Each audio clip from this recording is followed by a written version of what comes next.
Our third semester physics title is Wave Optics. The title of the paper is Wave Optics.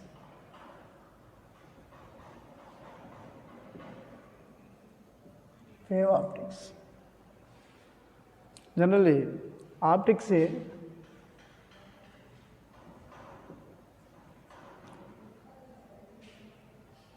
is divided into two branches. One, physical optics,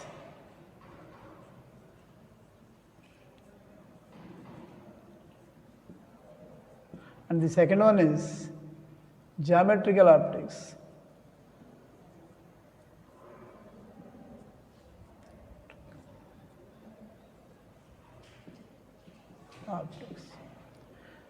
In physical optics,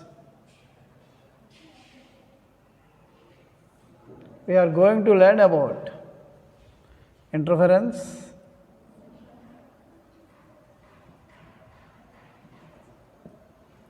diffraction, and polarization.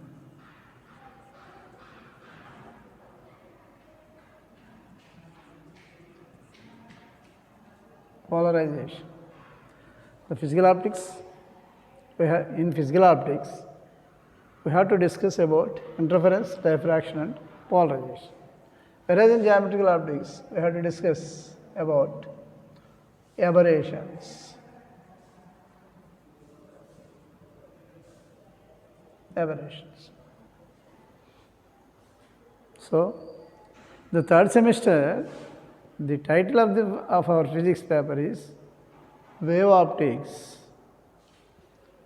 Optics is divided into two branches. One, physical optics, and the second one, geometrical optics. Chapters like interference, diffraction, and polarization will come under physical optics, whereas the chapters like aberrations will come under geometrical optics. So, now in this class, I am going to discuss about interference.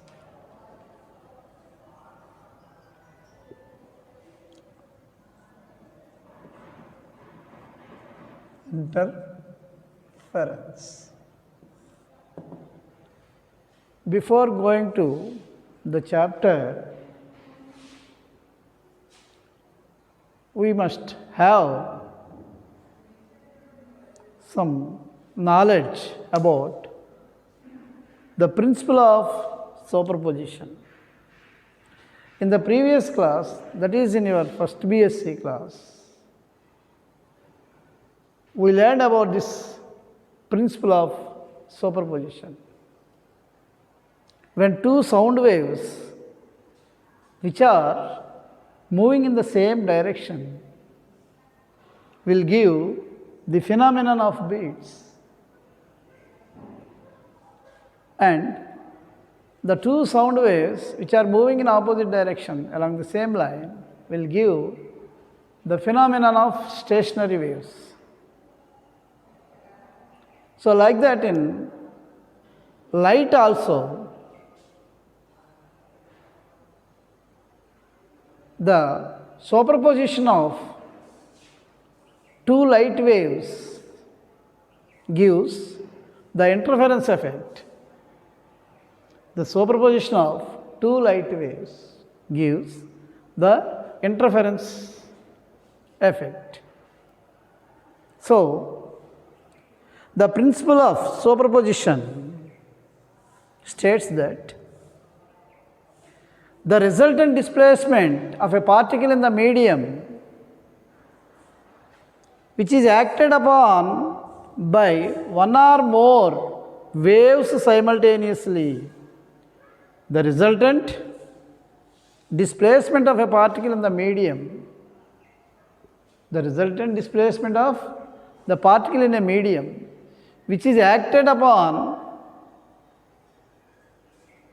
one or more waves simultaneously is the sum of displacements of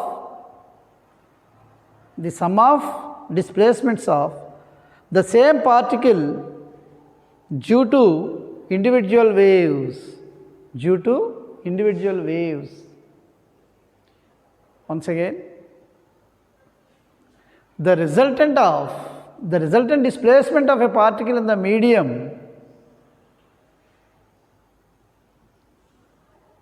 when it is acted upon two or more waves simultaneously is the sum of individual displacements of the waves, that is R is equal to y1 plus y2. If the two displacements are in the same direction, then the resultant displacement is y1 plus y2.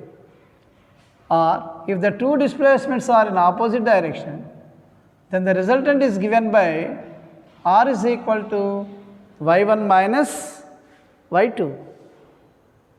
Here y1 is the displacement of the particle due to the first wave. Similarly, y2 is the displacement of the particle due to the second wave. y1 and y2 are independent displacements. In the absence of the second wave, the displacement of the particle due to the first wave is given by y1. In the absence of the first wave, the displacement of the particle is given by y2. Due to the action of these two waves on the particle simultaneously, then the resultant displacement is either the sum of the two displacements or the difference of the two displacements. When it is the sum and when it is the difference, if the displacements are in the same direction, then the resultant is the sum of the two displacements. If the displacements are in opposite direction, then the resultant is the difference of the displacements. This is about the principle of superposition. This is about the principle of superposition. Now, we are going to define interference. Interference means the modification in the distribution of intensity in the region of superposition. The modification in the distribution of intensity in the region of superposition is called interference. The modification in the distribution of intensity in the superposition region is called interference. This means when two light waves are superposed in space, then the resultant intensity is modified. In some places, the resultant intensity becomes maximum, and in some other places, the resultant intensity is minimum. This is what we call as the redistribution of intensity. The redistribution of intensity. So, the modification of intensity in the region of superposition is called interference. So, when do we observe this interference effect? we can observe this interference effect in only a specified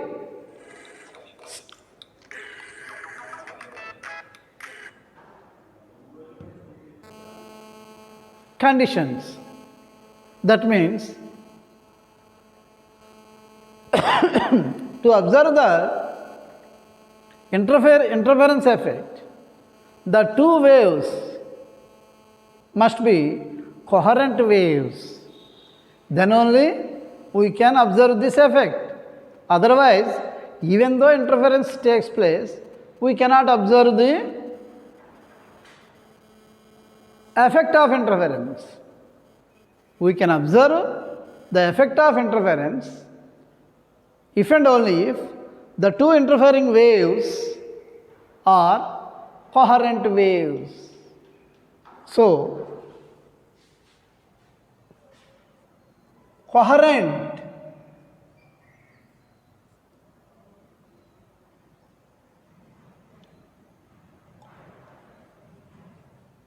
coherent waves means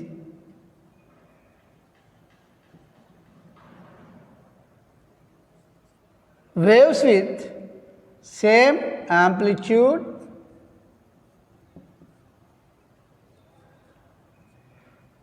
same wavelength and same phase. Two waves are said to be coherent waves if they are having same amplitudes and also they are having same wavelength and same phase. Then only the waves are said to be coherent waves. We can observe the interference effect only when the superposition takes place between the coherent waves. When do we say that two waves are coherent? We can say the two waves are coherent if they are having same amplitude, same wavelength and same phase. Then we can observe brightness in some region and darkness in the adjacent region. Again we can, that means the effects of interference are the formation of alternate bright and dark fringes or alternate bright and dark rings, etc. The formation of alternate bright and dark fringes or rings are due to this interference effect. So, when do we observe this interference effect? If the superposing waves are coherent waves only, we can observe the interference effect of two waves if and only if the two waves are coherent waves. So, when do we say that the two waves are coherent waves? If they are having same amplitude, same wavelength and same phase, then we can say that the two waves are coherent waves. But no two independent sources are coherent sources. What are coherent sources? A source which gives coherent wavelength. The source which gives coherent light is called as coherent source. But no two independent sources are coherent sources because it is possible to have same amplitude and same wavelength, but it is not possible to have the same phase. So, we can get these coherent waves by means of one, division of wavefront,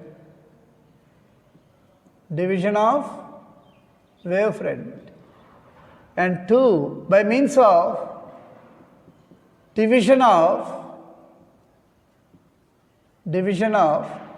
amplitude.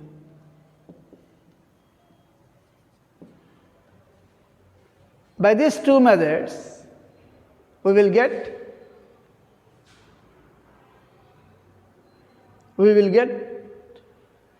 the rays with same phase. So, now let us discuss what is meant by spatial coherence and temporal coherence. Let us discuss what is meant by spatial coherence and temporal coherence. In case of Young's experiment in your intermediate classes,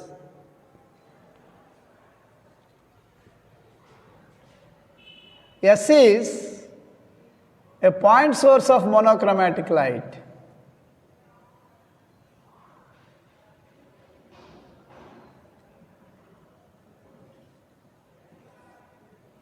S1 and S2 are two pinholes which serves as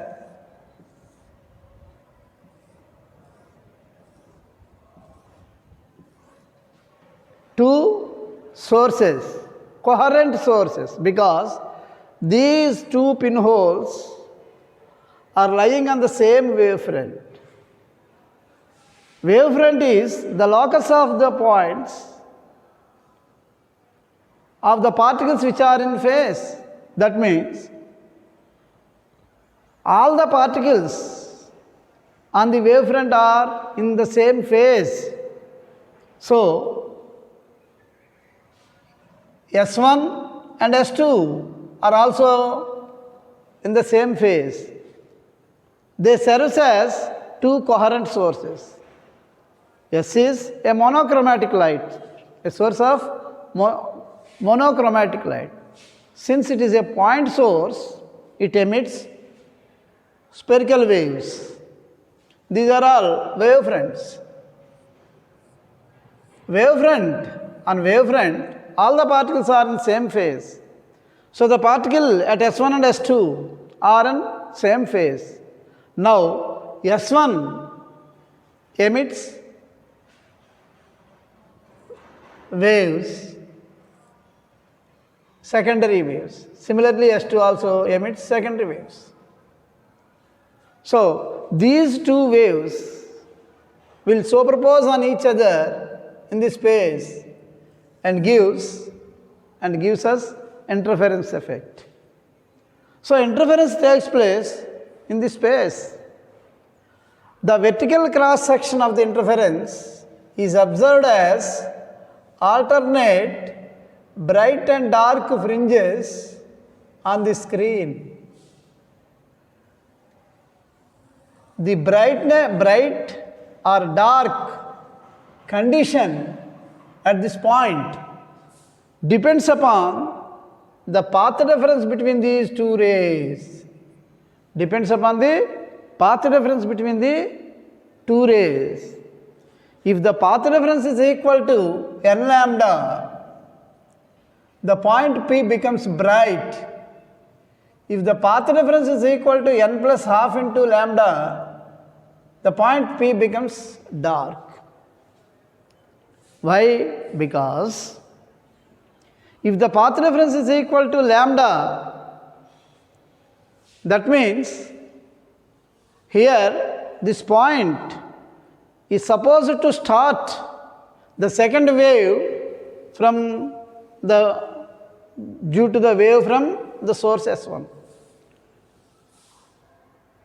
Similarly, for the wave from S2 source also, it has to start the third wave So, both the waves which are coming from S1 and S2 will move the particle at P in the same direction. So, the resultant displacement is given by R is equal to y1 plus y2. When it is possible? It is possible when the path reference is equal to lambda, 2 lambda, 3 lambda, etc. n lambda. Then the amplitude here is the sum of the two displacements, which gives constructive interference. Amplitude becomes maximum, so P becomes bright. Or otherwise, if the path reference is equal to n plus half into lambda, that means it has to start a new wave for the wave coming from S1, and it has to complete the wave for the wave coming from S2, because the difference in between these two is half lambda. So, the resultant displacement here is given by R is equal to y1 minus y2. So, if the resultant displacement is the difference between these two displacements, and if the displacements are equal, then the resultant is 0. That means this point becomes dark. Once again, this is S1 and this is S2. This is the point of observation. For the wave from S1, it completed one oscillation, one wave, because it is at a distance of lambda, and now here it is ready to start for the second vibration in the same direction. Since the difference between these two waves, that means wave from S1 and S2, is 2 lambda, so in between P and S2 we have to assume two waves like this. For this also, the particle will get the displacement in the same direction, but for the third wave. For the first wave, it will start the second wave at point P. For the second wave, it will start third wave at point P. So, the displacements at P for the two waves coming from S1 and S2 are the same. So, it gives constructive interference condition. That means the displacement becomes the sum of the two individual displacements. Or otherwise, if it completes half wavelength, then it gives the displacement of the particle in opposite direction, which gives, then the resultant displacement becomes 0, which gives destructive interference condition. That means a dark fringe is appearing. The vertical cross section of this region is viewed on the screen.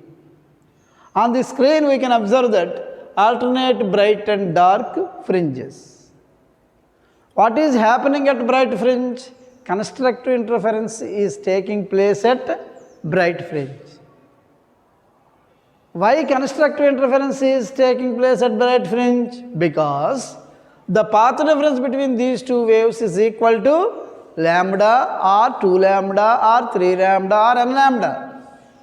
So, the particle at P will have to move in the same direction. So, the displacement at P is the sum of the individual displacements y1 and y2. That means R is equal to y1 plus y2. This is the condition for constructive interference. Whereas, if the path difference is equal to n plus half into lambda, if the path difference is equal to n plus half into lambda, then the resultant displacement at P becomes y1 minus y2. If the displacements are same, then it gives the resultant displacement becomes 0. If the amplitude is 0, the intensity is also 0 because intensity is proportional to the square of the amplitude. Intensity is proportional to the square of the amplitude. So, we can observe alternate bright and dark fringes on the screen. So, this is what we learned in the Young's experiment. Now, we are going to discuss about the spatial coherence and the temporal coherence. On the screen, we have to observe alternate bright and dark fringes due to the interference between the waves coming from S1 and S2. So, if we widen the slit width of either S1 or S2, then we cannot observe the contrast between bright and dark fringes on the screen. We cannot observe the contrast. We cannot view separately the bright and dark fringes on the screen when we widen the slit width S1 or S2. So, in this case, we can say that it loses the condition of spatial coherence. In this state, we have to state that it loses the condition of spatial coherence. Due to the deviation from the spatial coherence, the interference pattern is absent on the screen. Not only this, if we widen the slit width of the source, monochromatic source, yes, then also the interference pattern is absent. That means there is no contrast between bright and dark fringes. There is no contrast between bright and dark fringes. So, in these two cases, what we lost? We lost the condition of spatial coherence. Coherence due to the space. We lost the coherence, spatial coherence. Not only this, if we introduce a small glass plate along the path of any one ray of the interfering rays, then it gives a path length. It introduces an extra path which is equivalent to Ct, where T is the thickness of the glass plate and C is the velocity of light, and the equivalent length in space is L and is given by Ct, velocity into time. Velocity of light in medium, here it is C, glass. So, due to this glass plate, the path difference is affected.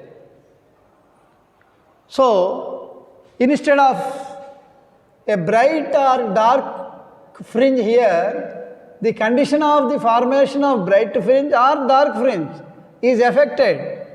That means, previously here we may have a 9th bright fringe, but now here it is the 8th bright fringe or 10th bright fringe. That means one fringe is shifted either in upward direction or in downward direction, depending upon the path along which the glass plate is introduced. Along which the glass plate is introduced. So, and also in this case, the contrast between bright and dark fringe is affected. Contrast means we can't resolve the bright and dark fringe separately unless there is a good contrast. Bright must be very bright, dark must be perfectly dark, then only we can observe the bright and dark fringes separately. That is what is called as contrast. So, by introducing a glass plate in the path, the contrast is lost.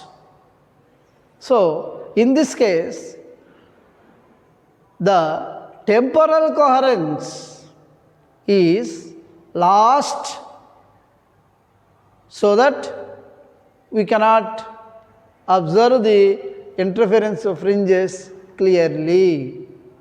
So, this is about temporal coherence. Spatial coherence is, as we discussed in the previous topic, this is the temporal coherence. Now, in the next class, we will discuss about the interference theory or the theory of interference of fringes. So far we learned about the definition of interference.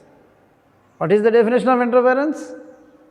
The redistribution in the intensity of light due to the superposition of two coherent waves is called as interference. Coherent waves means the waves which are having the same amplitude, wavelength and phase. Naturally,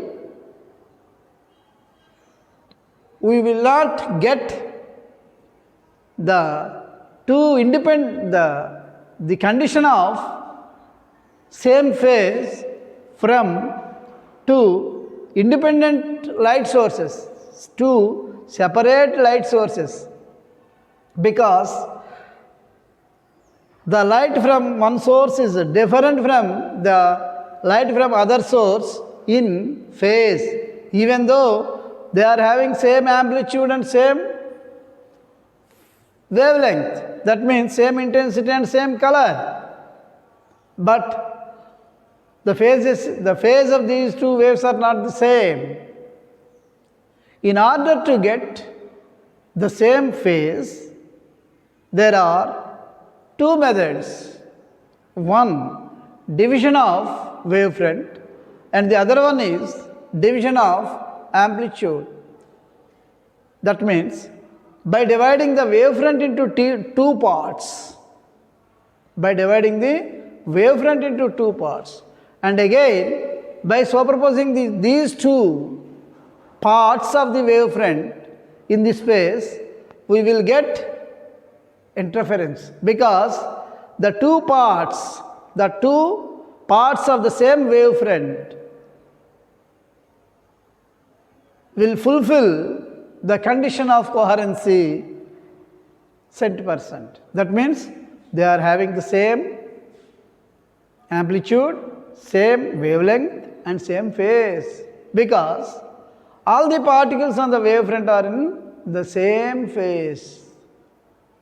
And also the experiments like Young's experiment, biprism, Fresnel biprism and Lloyd's mirror will come under this type, that is the division of wavefront.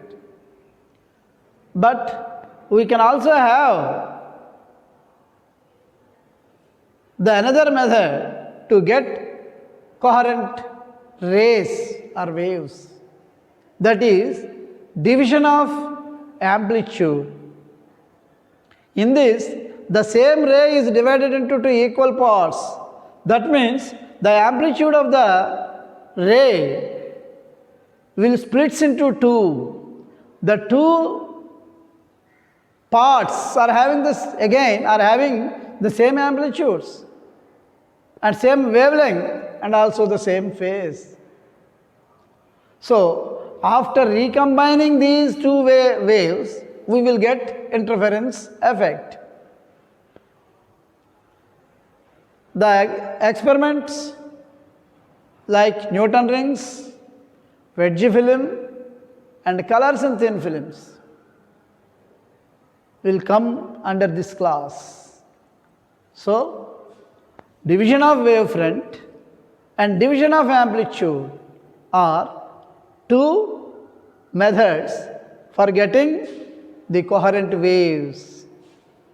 So, in this we learned about what is meant by superposition of waves and what is happening during the superposition of two light waves, and also the definition of interference. And then we learned about the concept of spatial coherence and temporal coherence. So, in the next class, we will discuss about the interference conditions